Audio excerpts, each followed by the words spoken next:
With episode 2. I'm your host Wade with my co-host. Introduce yourself. I'm Shalemi. What's up? That is confirmed Shalemi. So we're going to be starting off with a recap of week 1. Recap, baby! 17 teams still undefeated because, some shenanigans with the Browns and Steelers. Yep. I guess the Steelers are not good this year. Well, we'll see. We will indeed go ahead and see. start us off with some games? Yeah, first game, I guess, obviously, you have the Eagles-Falcons game. Starting off week 1, that was first game, Thursday Night Football. And, yeah, really. It was, honestly, I feel like it was a repeat of the divisional round last year. Just got flashbacks to, trying to throw to Julio 4 times in the end zone, just not working. It was the Falcons' red zone offense. I don't know what that is. And I don't know where Matty Ice went, but he's not here. It's not even that they're trying to throw to Julio too much, it's that they're not throwing to Julio too much in the red zone. Yeah. Remember the first red zone possession, he just left the game. Because why not, right? Take the best receiver and leave out of the game.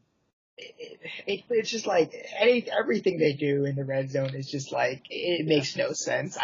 Steve Sarkisian is just such a downgrade from Kyle Shanahan. I picked Julio over Antonio last year in fantasy, because I thought Falcons are going to be a pass dominant team, and then Sanu starts getting more red zone targets than Julio. Yep. And Antonio. Julio got 3 touchdowns I think all last year. So yeah.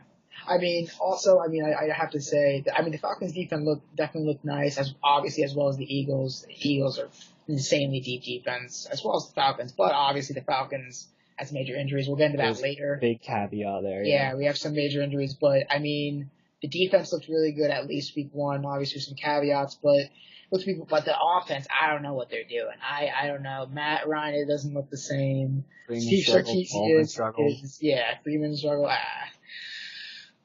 I don't really know what that offense is doing. It doesn't seem like that amazing offense from 2 years ago. It doesn't seem like that unstoppable offense. So we'll have to say.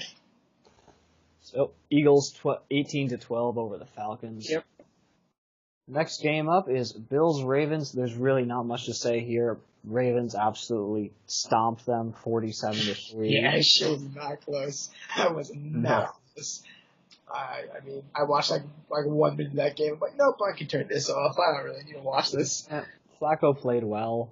Lamar Jackson came into the game because they're trying to use a 2 QB thing. Oh, I hate that. Oh, that's so stupid. It annoys me so much.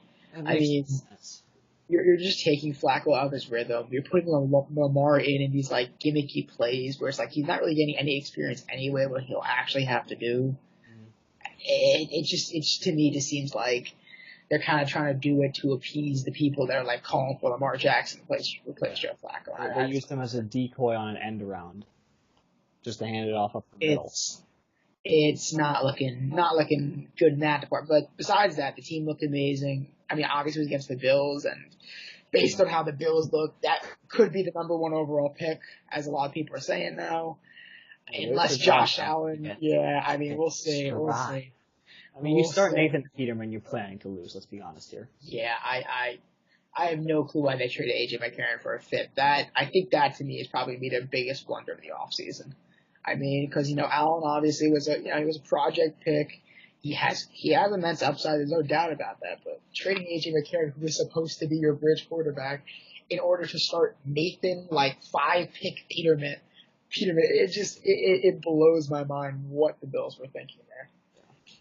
And the defense obviously was also god awful, but I'm trying to think they have they got Terrell Emmons, the middle linebacker they picked up in the draft. He's good. He's a solid young guy. They have their top cornerback from last year. Blanking on the name. Trey White. Tre'Davious White. Yeah, Tre'Davious White. He's really good, but it seemed like none of that mattered. It seemed like it was just not that team that, was at least good enough to get, sneak into the playoffs. It was nowhere close to that. Yeah. Next up, Jags-Giants.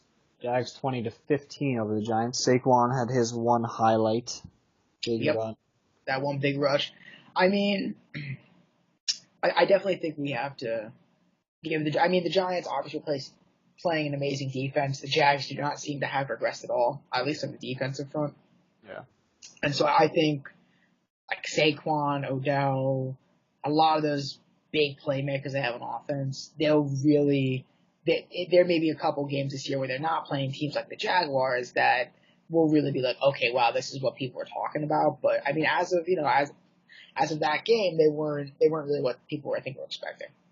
Yeah, I really don't like that people are hyping up Saquon this much already. He really just busted off that one run that got him above 100 yards. He didn't play well consistently like the whole game. Yeah. Yeah. I think the other big storyline mainly is actually just the Jaguars offense. I think that is just a very precarious situation where I don't really know what they're doing. I guess they're just a run-first offense, but Fournette, he's down again. He was down a couple times last year. You don't say injury-prone. I wouldn't say yet. It wasn't like he was, but it just feels like if they lose Fournette for even half a game, it kind of like their offense just does nothing, and you're relying, they got 7 points from their defense. They wouldn't have won. They would have lost this game without their defensive score. So. When you put 13 points as an offense, when you put 13 points up as an offense, and the Giants aren't the best defense in the league by far, so that gave me a little bit more cause for concern, that said, than even the Giants' offense.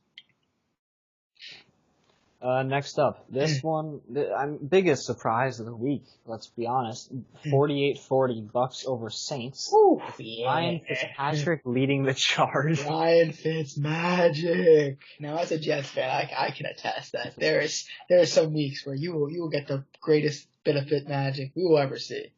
This guy will freaking dive head first like freaking John Elway should in the Super Bowl. He will throw like stupid passes that just like perfectly placed, but like make it a ton. 2015, I remember that clearly, but he will eventually go through he'll have a 6-pick game against the Chiefs, and he'll go through the Ryan Fitzpatrick cycle of being good for like a year or half a year, getting a decent contract, a team thinking they can do something with him, and then just shitting the bed, and then just, and then making like this performance, it'd be like, you don't think it's the same guy. Real quick, we are recording this during Thursday Night Football, and the Ravens are really trying to be gimmicky here. Lamar Jackson just took a speed option. And earlier in the drive, they tried some insane end-around play with Buck Allen, which went nowhere. I don't know what they're doing. They're down 21-0, not looking good. Yeah, not looking good for the Ravens. I'm quite surprised that they're having this bad of a week 2 compared to what we saw in week 1. I mean, I don't know, like, where was it just because they were playing the Bills, or I don't know, or they're just kind of not getting a rhythm going?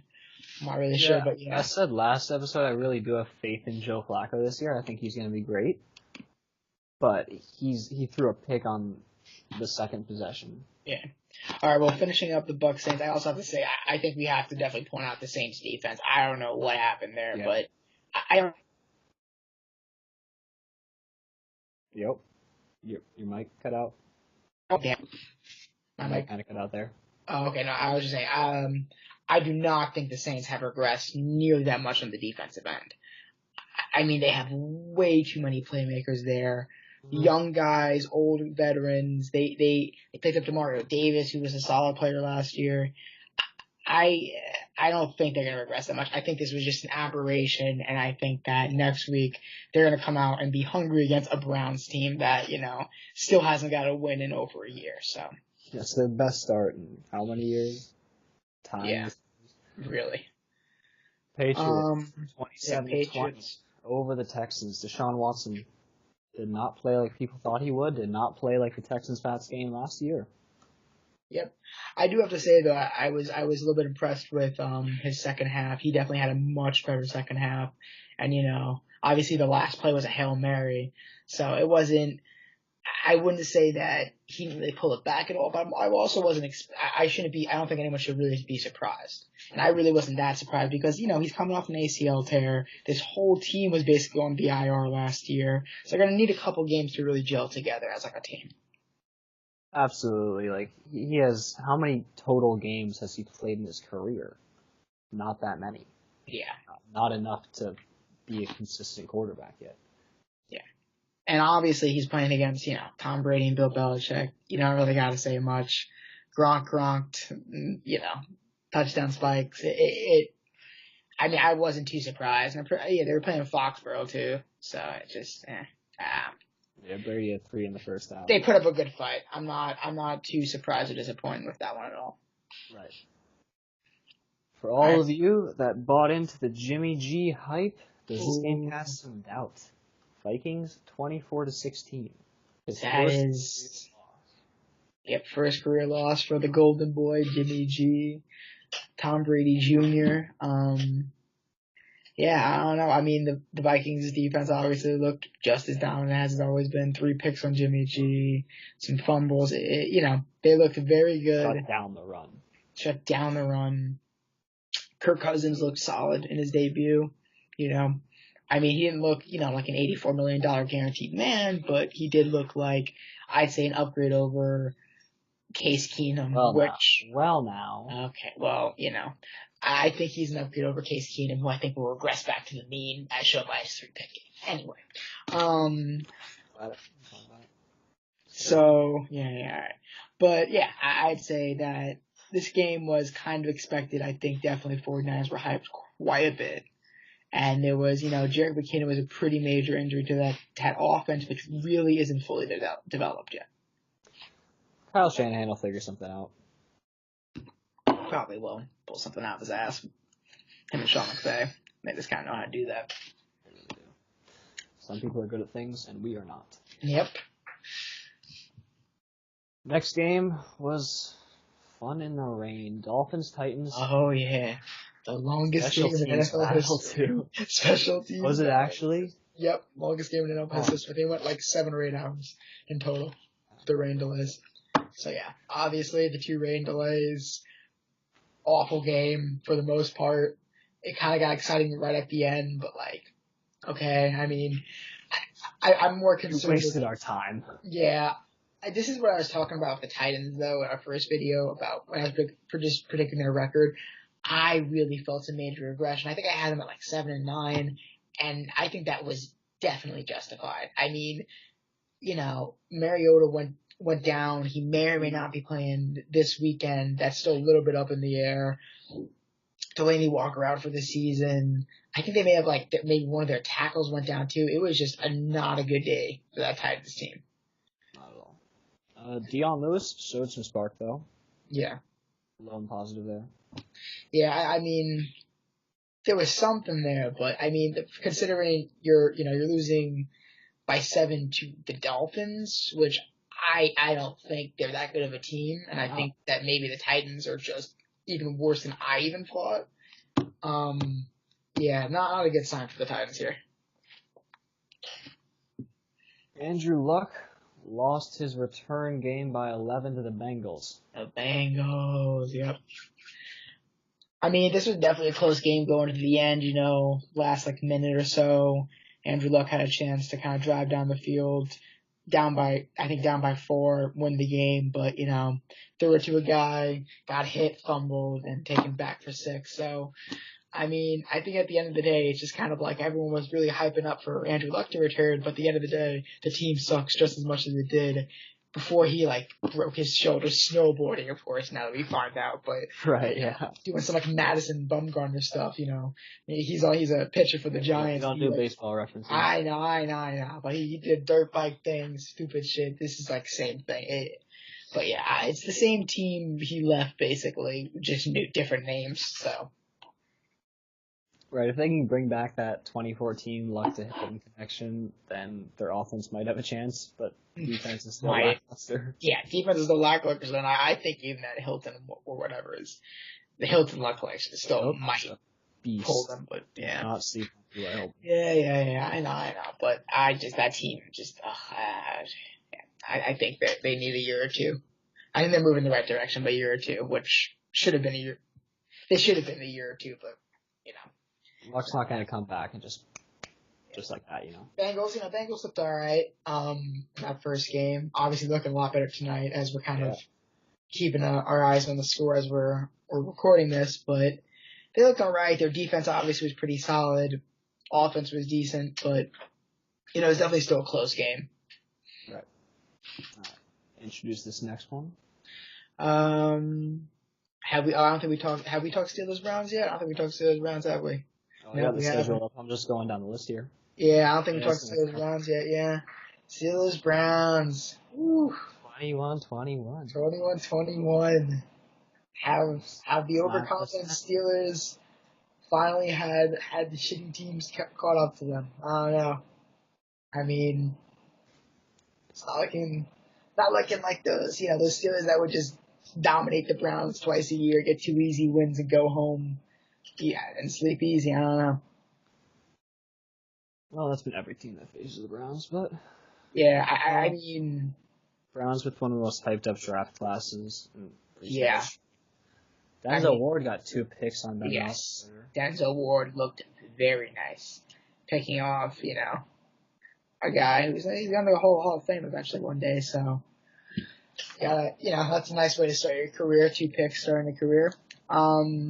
Defense definitely looked very good, I'd say. I think the defense is definitely a really good unit in this league, the Browns defense. Very young, so even by the end of the season, they could improve a lot. But obviously, there could be bumps along the way also. Mm-hmm.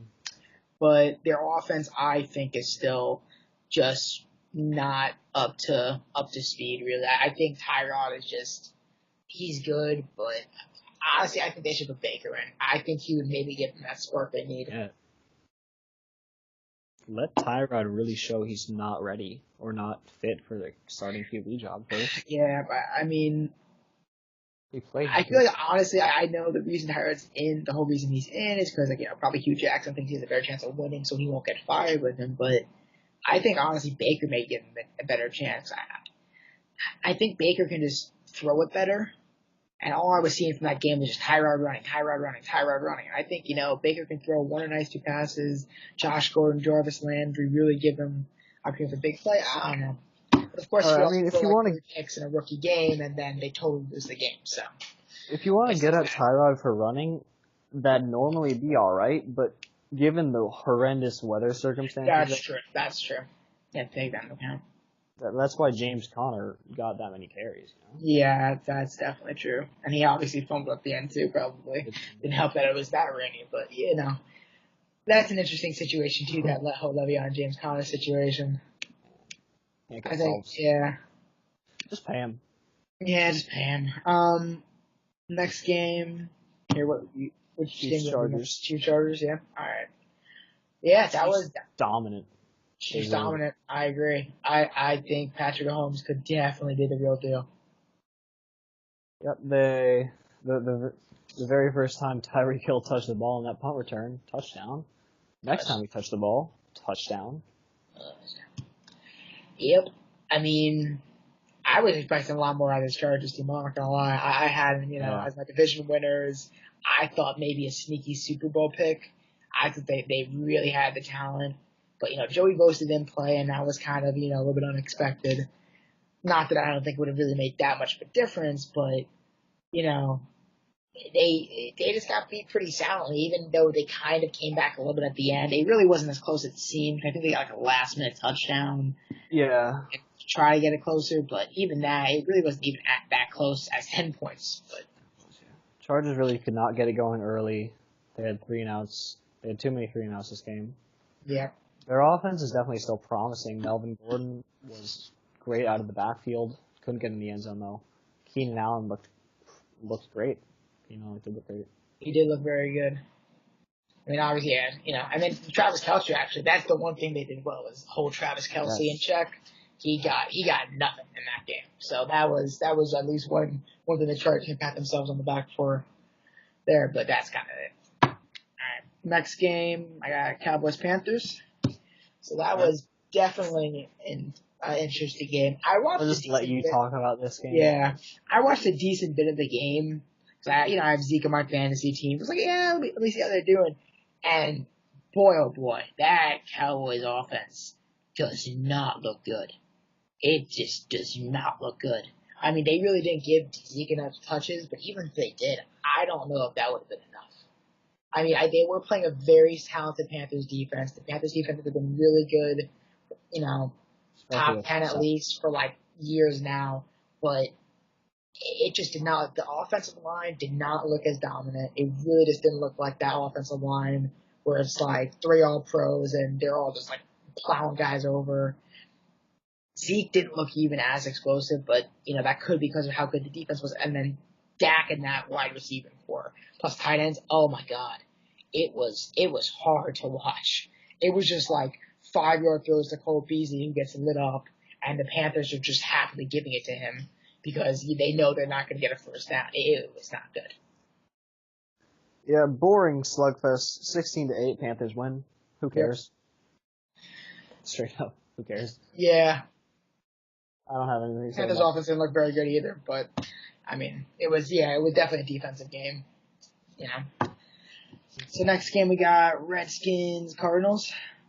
All right. Yeah, I didn't really watch much of this game either, but AP AP did well. Just watching some of the highlights and kind of keeping track on how the game is progressing on my phone or whatever. It just seemed like the Cardinals had nothing. It was one of the reasons I said they were going to have such a bad record. I think they have 1, 2, maybe 3 really talented players on this team, and after that, I think it's a lot of really old, past their prime veterans. Guys just aren't that good, frankly, and then they have a couple really young guys that are just going to need a year or two before they're really going to be what we expect them to be. Yeah, I think the sooner you put Josh Rosen in, the better. Yeah, I mean, I will say though, Alex Smith looked pretty good, and obviously AP too, but Alex Smith looked pretty good as first start with the Redskins. Doesn't seem like he's just an Andy Reid quarterback. Maybe he can actually do something outside of Kansas City. Seahawks Broncos. There you go. Your team, baby. Your team. Big storyline is Von Miller with that incredible stat line. 3 sacks, 2 forced fumbles, 1 recovered. Should have won AFC Defensive Player of the Week, but yeah, Come on, he should have. TJ Watt. He should have. TJ Watt 4 sacks. Fumble. I don't know. TJ Watt's pretty good. Anyway. And then people also want to talk about Case Keenum's 3 picks. Broncos fans, do not worry, okay? It's all right. Worry. You should be worrying. You should not be worried. I'll tell you what. You should be worrying. I will tell you. Oh, he's back. He's back. He's back and better than ever and ready to throw picks. Case Keenum just had to get the feel. Oh, yeah. The feel of how it feels to throw 3 picks in a game. He'll get used to it. Do it every week. Get it out of your system. That's what Darnold did, isn't it? All right. Yeah. Then he didn't throw 2 more picks after that. Yeah. Against a Seahawks team that has Earl Thomas left and 3 guys with 1 arm. Thomas is still a beast. Yeah. No, I mean, obviously the Broncos defense was very good as usual. Run game got established early. That's something we struggled with last year. They had a little bit of a two back backfield, a little bit of a split backfield there. A little bit. Both Philip Lindsay Philip Lindsay and 51 carries for 71 yards. So it definitely looks like they have a little bit of something going there in Denver, but I don't know. It definitely isn't enough to win the division, I'd say, over the Chargers Chiefs, but I would say maybe there's enough there to get them the wild card game. And just considering how weak the AFC is in general, it could be enough. We'll see. We are gonna kill the Raiders next week. That definitely could be a game that could be a killing. I could see that. Who's gonna stop Emmanuel Sanders? No one's gonna stop him. Okay, well let's calm down. I like your defense. Oh my gosh. All right. Then also looked good, by the way. Just saying. Yes. All right. Fine. Then we have to get to the Sunday night football. Packers, really Bears. That was a roller coaster. Mm-hmm. That was a game you basically were turned off at a halftime saying, why the hell am I going to watch this shit? Aaron Rodgers out for another season. Green Bay's going to be a trash team again without him because they are a trash team without him. Bears looking dominant, looking like that Khalil Mack trade was worth it and more. and you know, the goat come back. I have Aaron Rodgers in my fantasy team. When he left the game, I texted my opponent, "Good game." I thought that was it. Yeah. Then he comes in at Comes half. back on one leg on a freaking stallion, just freaking touchdown passes everywhere. Dotty after dotty. Oh my god, that was a freaking game. I was screaming. I'm not even a Packers fan, but I was like screaming my head off when he did that last. Who's not an Aaron Rodgers fan though? Yeah, that's true. Who sees him leave the game, Deshaun Kaiser get crushed play after play, come in at half, and then end up winning by a point? Who doesn't see that? I mean, I will say though, I think Bears are looking like a very much, they could be a surprise, I think, wild card team in the NFC. I think that was a very close game against the Packers. I think they kind of choked a little bit. They put up I think they maybe put up 3 points. I don't know what the score was going to half. I think it was like 20-0. They put up no points after halftime pretty much. I mean, I think they choked a little bit, and I think that they definitely can bounce back against a weaker team possibly and get a W because their defense is looking stout with Khalil Mack in town. Andy Dalton just threw his 4th touchdown before halftime. Well, I mean, that's a thing. That's a thing. That is a thing. So, yeah, Bengals, I think we were sleeping on the Bengals a little bit. Maybe. My friend here. I think, I don't know what this is. They're going to go 2-0 and be first place in the AFC North. They did even if Steelers win. So, I don't know. That's an interesting one. Yeah, I don't all that well, but they don't need to. Yep. All right. Last 2 games here. First, we got the first game Monday Night Football. We got my New York Jets against the Detroit Get it out of your system. Okay. I'm not going to go too much here. Obviously, we had the Sam Darnold hype train. And obviously, I was very hyped. But honestly, I think the biggest story that people are sleeping on is how good this Jets defense looked. I'm going to get into it a little bit more later, but I think this could be a top unit in the league. And I think that's the really underrated storyline. I think that Sam Darnold, even if he does play like a rookie at some point this year, I think this defense can pull him out of the hole. And I think even the running game is a little bit underrated. I mean, Crow was rushing for 10 yards per carry. I obviously know he had that big 60-yard run that kind of skewed a little bit, but he was running pretty solidly even before that. He was getting good burst carries. Powell running for 5 yards a carry. He was getting nice burst carry, first down here, first down there run. So I think this Jets team has a little bit more talent than people were saying it had. And I think Sam Darnold looked good. I'm not going to lie. There was quite a few plays where he looked very nice. But I think there also was there's definitely going to be a lot of times this year where I'm going to be like screaming at my TV when he throws like another pick six. So I'm prepared for an up and down rookie season. I'm not going to crown him the savior yet, but he did look nice. A lot of people are crowning him the savior. The real savior of that game for the Jets was Matt Stafford, though. Yeah, he was. I have to say that Detroit team. I don't know what's happening. I was like reading about a bunch of stuff and saying that Matt Patricia is hated by these players. Who 9-7 season back to back with Jim Caldwell. Now Matt Patricia came in. Apparently he was running them into the ground during training camp. So we'll see. Patriots way. It doesn't work anywhere else without Belichick. Yep. And Brady. Another blowout here. Yep. Last game of the week. Rams 33-13. I was not surprised by this one at all. Not at all. This was one of the blowouts this was one of the blowouts I was expecting. I mean, I definitely have to say, I think a couple people maybe were a little bit surprised that John Gruden, kept it tied at half, but I think that was just the Rams a little bit rusty. I don't think that was anywhere close to what the Rams are. And I think this team, give them, half the season and they could gel together. Because you have to remember that they have a ton of new acquisitions on this team. There's going to need to be a time. They have a new cornerback tandem. They have Ndamukong Suh on the defensive tackle, Brandon Cooks as wide receiver. They had major roster overturn and these are big time players. These aren't just, regular roster guys. They're going to need some time to gel together, but I wasn't surprised by this blowout at all. Done with that. We were supposed to spend 16 minutes on the recap. Yep, Might that have, did might not have ran happen. a little bit All right, a long. little bit over. All right, so we'll do these major injuries really quickly. We're gonna kind of go one each here. So obviously we were mentioning earlier the Falcons. Deion Jones out with foot injury, including a surgery on IR. So obviously that's at least 8 weeks, and that's not looking good for the Falcons. Keanu Neal, another Falcon, torn ACL. He's out for the season. Falcons is looking a little bit barren now after all that. That's gonna hurt him a lot. Joey Bosa, he's still out with a bone bruise and is doubtful for week 2, but it's kind of a week by week thing. So there's maybe a chance he comes back this week. Probably not likely, but it's a week by week thing. So we'll see. Not an injury, but no word on the Le'Veon Bell contract situation yet. So James Conner is going to start week 2. Yep, he's going to start week 2. We'll see if he can do. Greg Olsen out with a foot fracture month to month. So we'll see how that goes. But yeah, that's a pretty big loss for that Panthers offense that wasn't looking too good anyway. You say the next one because I can't read that. Will. Yeah, Doug Baldwin, who he suffered a grade 2 partial MCL tear. So that's at least a couple of weeks. That's kind of also a week by week thing, but it's definitely going to be partial. Okay. Yeah, partial. A pair of those or something. No. Yeah, no. It's like a medical thing. Yeah. But it's going to be at least a couple of weeks before there's a chance he comes back, and then after that it's going to be a week by week thing. So 3 weeks plus, and we don't really know what the plus is.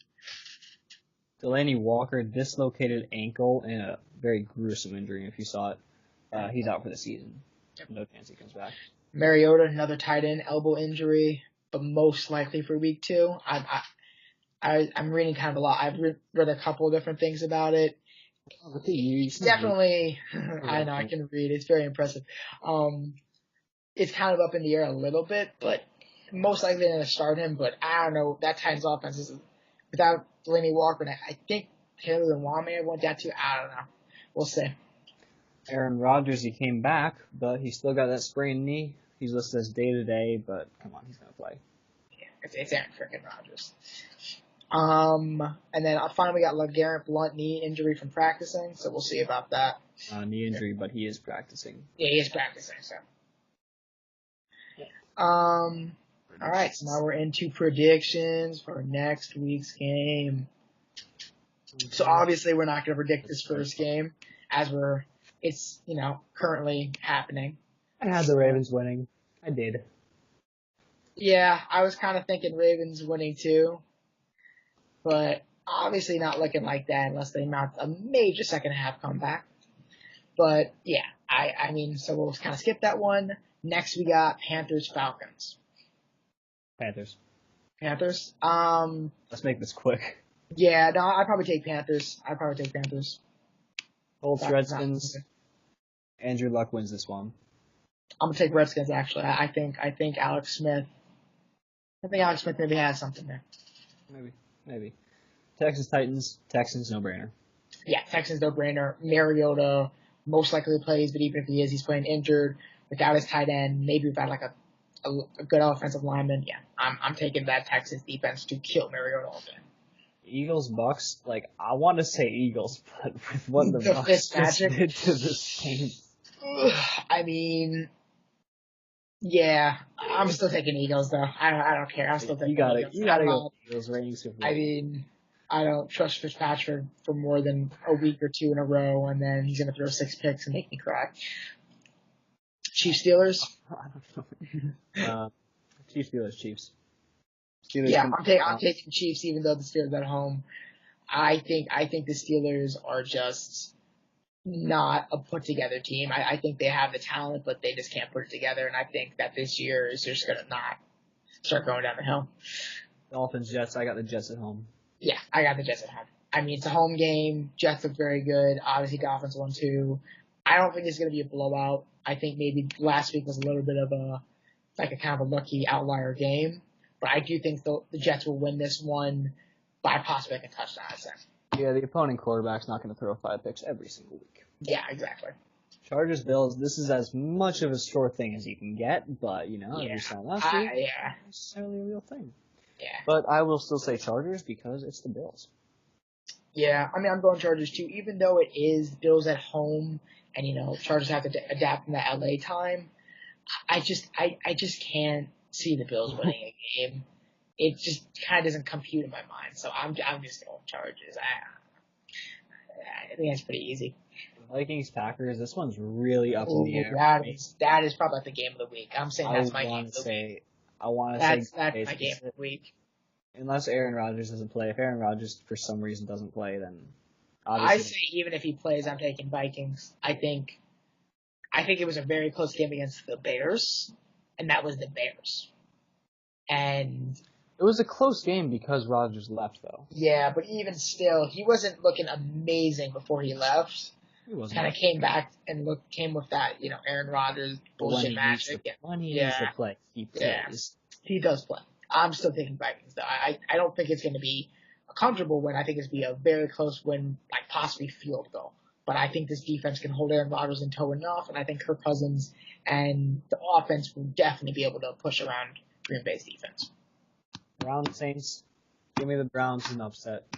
Give me the Saints. I'm taking the Saints at home, angry over that loss, especially that defense. I think Tyrod Taylor will get picked off multiple times. Tyrod's better than you think. We'll see. I don't. I'm just saying he's a good quarterback, but picked off multiple times. I think the Saints defense is just way too angry. Lions Niners. Both teams whose QBs underwhelmed heavily. Yeah. I mean, I'm gonna go Niners. They're at home. I think Jimmy Garoppolo isn't that bad, and I think that I'd probably take this Niners defense over the Lions defense, and I kind of see their offenses as kind of similar. I don't see too big of a difference. The way I see it, neither of them could get the run game established, and their defenses both. 49ers defense actually didn't let up a blowout, but no, it wasn't a blowout, and I think they're getting Reuben Foster back. I don't think they had him, so that could be a pretty major upgrade too. Right, yeah, I'll still take Niners because of that coaching advantage, and I know that Matt Patricia could not control the locker room like you said, but he's having major locker room issues too. So yeah, big deal. Yeah. Rams. Yeah. Rams. Yeah, Rams. Yeah, I'm sorry. What am I saying? Obviously, Rams. They're at home too. Yeah, that's a no doubt. That's probably the lock of the week. Yeah, that could be a lock of the week. I don't know. That's gonna be a blowout. Pats, Jags. That's a very other close game. Jags at home. If they can do something against the tight end. Because the Patriots really don't have a receiver on that Besides roster. Gronk, yeah, they don't have Julian Edelman back until Corey Coleman. Yeah, that doesn't even matter. I'm just trying to think if this Jags offense can really do anything against a Patriots defense. Fournette not going to play. I guess it's and if Fournette doesn't play, I just have to take the Pats. I just don't go against the Pats. I'm a Jets fan. I know too well. I don't go against the Pats. That's stupid. That's suicide. Raiders, Broncos. Broncos are going to absolutely murder the Raiders.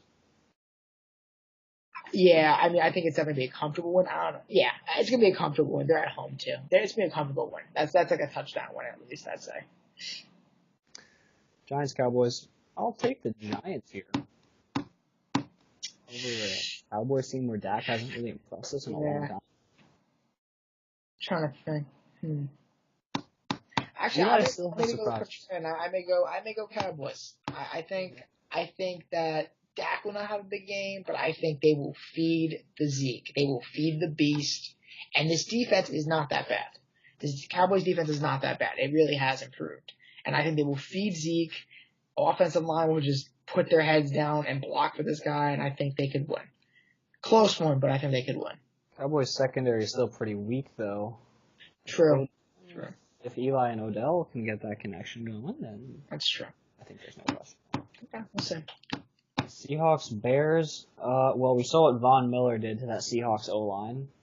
Khalil Mack's going to do the same thing. Bears win. Yeah, I'm going to have to be there. And they're at home at Soldier Field.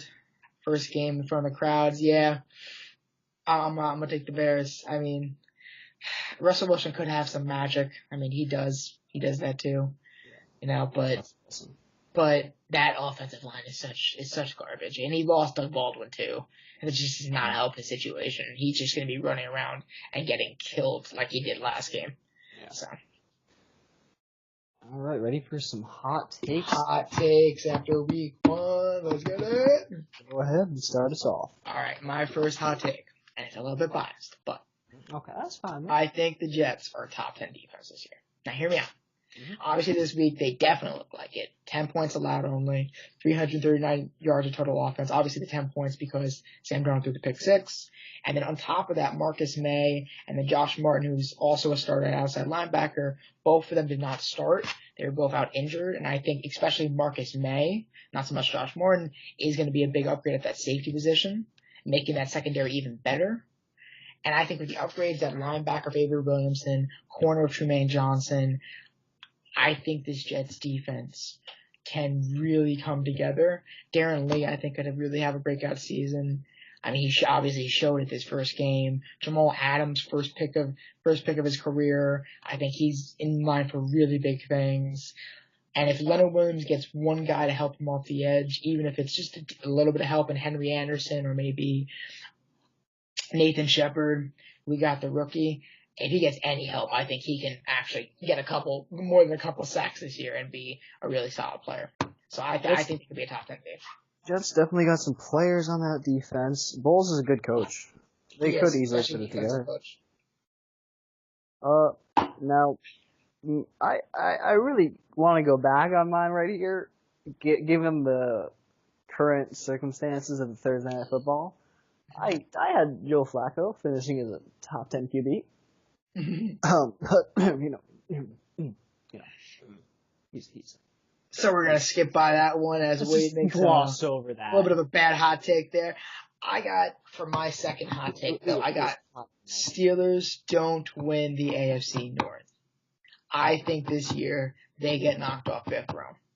I think Big Ben threw 3 picks. He did not look like his Hall of Fame self. He looked like a below average quarterback. He did not look good. Le'Veon is still MIA. And the defense, besides TJ Watt and Cameron Hayward, not much there. That's really impressive. No secondary, not much there that's that impressive. So I think there's going to be progression on that defense, especially without Ryan Shazier, who hopefully, maybe he'll get back to football. That's something he's not coming back to football. You hope, but obviously probably not. But they lost him up the middle. That was a big thing, and that secondary just isn't it. And I think the AFC North is a good bit improved this year from last year, especially with the Browns not going to be 0-16. Obviously, by the fact that they tied the Steelers. And the Bengals obviously looking tonight and with week 1 looking like a good team. They're going to be first place in the AFC North if they finish this game out and don't bungle it up, but we'll see. And then even Ravens, even with a loss tonight, even if they do get smoked tonight, I don't think they're a team that really is what they're showing tonight. And I think they're still a good, solid team. And I don't think Steelers can get, as many in-division wins as they were getting. I think they got away with murder, and I think they're going to regress. Joe Flacco's still going to do good this year. But, we'll see. I think he will. Von Miller is the Defensive Player of the Year. Yep. That's not even biased. That's factual statement. He had that crazy stat line. He should have been Defensive Player of the Week, but who cares? He's got 15 more of those. On pace for 48 sacks. Yep. And he's kind of always had that extra help on the outside with Shaq Barrett and Shane Ray, but now he's got the 5th overall pick, Bradley Chubb, who is going to come in and be a game wrecker. Yeah, I mean, definitely. I think definitely with Bradley Chubb off that edge. I mean, you just can't block both of those guys at the same time, so they're going to have to pick and choose, and that just gives Von Miller more chance to get up to the quarterback. The Seahawks gave Von Miller a one-on-one matchup one time in that game, and he got a sack on it. The only solution people have found for him is just trying to chop block him that can only work so many times. It's true. He was the most chipped player in the league last season. Well, obviously there was that. So that about wraps up episode 2 of the GNM podcast. Hope you enjoyed. Hope you didn't find it too below average, as we are. But it was pretty below average. It's pretty below average. That's just how we do things here. So we'll hope you see you next time, and see you later. Bye.